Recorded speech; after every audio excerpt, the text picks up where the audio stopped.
Vadikani tasvika muchikamu chechina tiri muchirongwa Mai Chisamba show.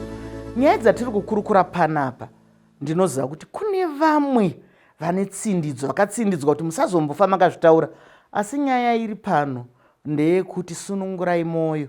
Nyaya isina kukurukurwa, mhosva isina kugarirwa pasi padare, mhosva isina kugadziriswa imbishi.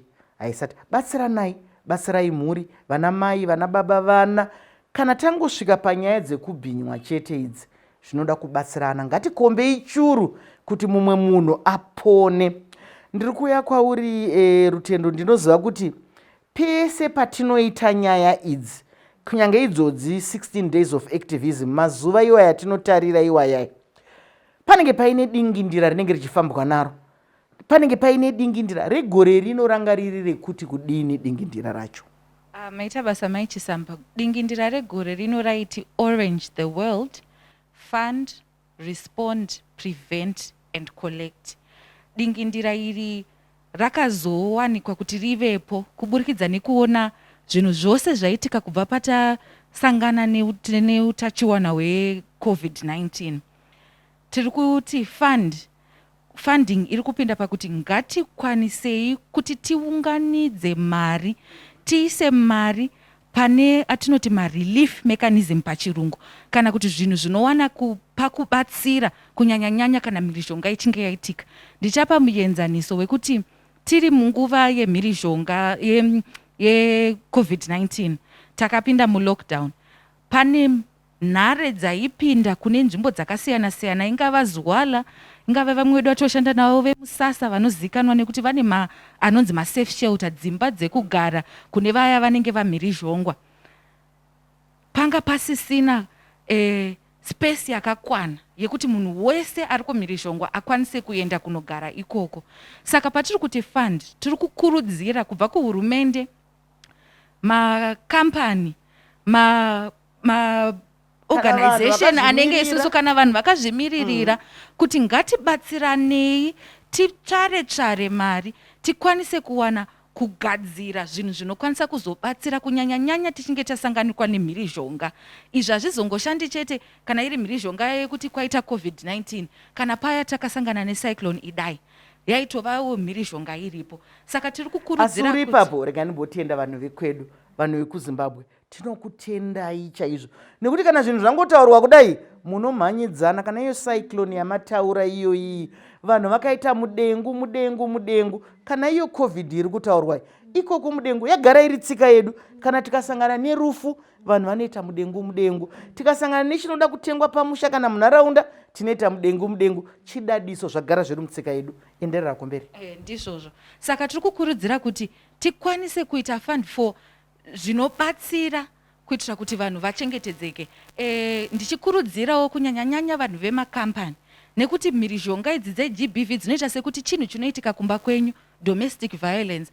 Asizve kana ini ndine mbonje handichakwanise kushanda, zvava kureva kuti production nemari inofanira kupinda mukambani yava kutokanganiswawo nekuti inini handisi kushanda chaizvo, kana kutoita mamwe mamistakes anokwanisa kuzokonzeresa kuti kambani ibroke zvichienda zvakadaro. Toti respond. Parespond tiri kutaura kuti takagarisana mumakommunity edu iwayo, ngatibatsiranei. Response inotangira mucommunity kuti ini ndine mwana abhinyiwa nabamukuru, takagarisana tose, ngandisanyarare ndopeta maoko ndoti zvino bamukuru vakaenda kujeri, apa bamukuru ndivo sara pavana, ndivo breadwinner. Tinokwanisa kubiduka kuti tikwanise kuramba tichiwana kubatsirika. Tobva ipapo toti prevent. Ini pachangu ndinofanira kuziva kuti mhirizhonga yandiri kusanganika nayo, ndinogara ndichisekesa vamwe vangu ndichiti takatosangana necyclone Idai, imhirizhonga yakawanda. Tikasangana nedenda reCovid-19, idenda rakatonyanyisisa. Handingade kuti ini ndive kukonzerwa kwemhirizhonga mukati mekurarama kwemumwe munhu. Saka tiri kutaura kuti munhu nemunhu ane chitsvambe chekuti iye pachake ngaave nemafungiro anomisa mhirizhonga. Kungave kune munhu wakagarisana naye, munhu wausingazive, nekuti mhirizhonga haingotangiri pakuti waita, inotangira pakufunga. Ndizvozvo mashoko makuru kuti muri chidadiso vasikana, muri chidadiso. Munoziva kuti kana vana vedu venyika yamangwana, vezera renyu iroro, vachiziva kunatsurudza mhuri, vachiziva kunatsurudza nyika yedu, kunatsurudza nharaunda. Aiwa, kana tapota gomo, nyika inosara yakanaka, handiti? Nokuti hatidi kusiya nyika kuvanhu vasina chavanogona kuita, asi kana muchigona kukurukura muine muono wokuti ngatibatsiranei kuti zvinhu zvifambe zvakanaka, zvinoita zvakanaka. Ndiri kuuya kwauri Geraldine. Mazvita Mai Chisamba, kana takatarisana nenyaya dzemhirizhonga idzodzi, kunyanya sexual gender based violence, mhosva dzepabonde, ndinoda kutaura inini ndichiti darewo rinoziva kuti pane zvimwe zvinhu zvinoita kuti mhosva inzi yasimbisisa, kozoitawo zvimwe zvinonzi aiwa apa yapetuka. Saka kana pamhangarwa mhosva iya yepabonde yazoenda kudare, dare riri mukuongorora nekutsvakirudza kuti topa mutongo upi, inotariswa zvinhu zvakawanda zvinosanganisira kuti munhu wacho amhirizhonga ane ukama hupi nemunhu waamhirizhonga. Ndinogona kupa muenzaniso wekuti makuna Mai Chisamba yekuti baba vanobata mwana wavo, kana kuti amai vanzi vabata mwana, anenge ari makuna. Saka izvozvo zvinoita kuti kana pachinge pamhangarwa mhosva yepabonde isimbisiswe kunzi aiwa mutongo uri kupiwa nedare ngaunyatsove mutongo wekuti wakadzama.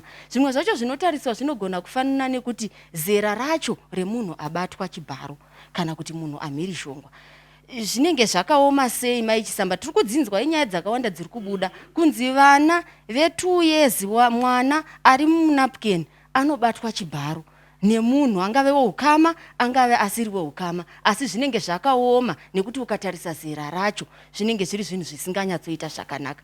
Pamwe pacho panotariswa zvekare kuti chombo chamboshandiswa kuti paparwe mhosva iyi chakaita sei, nekuti pamwe pacho unoona kuti munhu pamusoro pekumhirizhongwa zverudzi rwepabonde anogona kunge atokuvadzwa pamwe nechibhemba kana kuti atemwa mukurwisana kuya uku Mai Chisamba. Munhu anogona kunge ashandisirwa chombo chatomukuvadza pamusoro pemhirizhonga sangana nayo yepabonde iyoyo.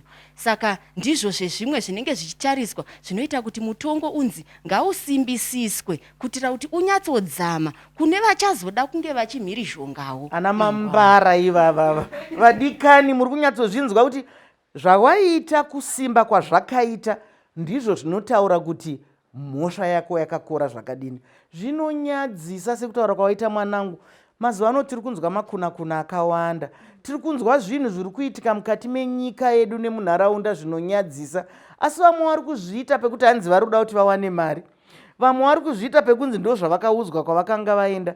Asi regai titi mufunge mari inotongowanikwa nekushanda. Upenyu ndehwekushandira. Kana musingashande hakuna nzira yamungadimburire nayo, kana yekuuraya munhu kana yekumhirizhonga munhu. Ngatishandei, asi kuwadzana ndokwatiri kutarisa pano. Ndosaka magweta aya ari pano kuti aiwa hatityise, nekuti kare taiti tikanzwa kuti gweta isi pataya tichakura taitotarisa bhegi tigotarisa ndebvu kuti chokwadi gweta chairo. Zvino mazuva ano takutoona tusikana tudiki twakadai twaonenge uchitoti nhaiwe danai utonzwa kuti ndiri gweta. Handiti? Ndiri kuuya kwauri danai. Pachivanhu pedu tinoti mhosva hairove, handiti?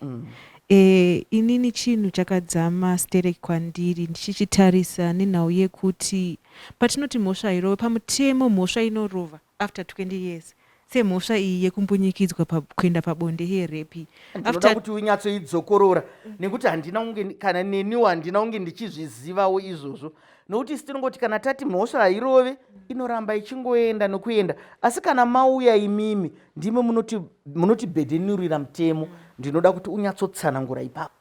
Saka mhosva yakafanana nemhosva iyi yerepi kana kumbunyikidzwa kuenda pabonde inorova pamutemo pedu panopfuura makore 20 kana kuti 20 years. Sei naidanai? Nekuti umbowo ndo unobatsira. Kana iwe uri munhu ambunyikidzwa kuenda pabonde, idzo hembe dzawanga wakapfeka dzinogona kushandiswa kuratidza kuti dzakabvarurwa, kuti iye urume hwake waenda pahembe paye, kana kuti chii zvinoshandiswa. Uyezve vanga varipo wakatanga kuudza, zvese zvinotariswa kuti ndiani anga aripo, ndiani wakatanga kuudza, zvakaitika papi. Tinokwanisa kusvika ipapo tichinoongorora kuti zvakaitika sei, asi pazopfuura makore 20 kana kuti 30 panenge pachizosvikika here kuti unyatsa kuone kuti zveshuwa mubhedha wakabhovhoka nenhau yekuti ndakamumanyikidza kuenda pabonde, kana kuti hembe dzakabvarurwa, kana kuti pane chii pahembe dzangu kana pabhurugwa rangu rakashandiswa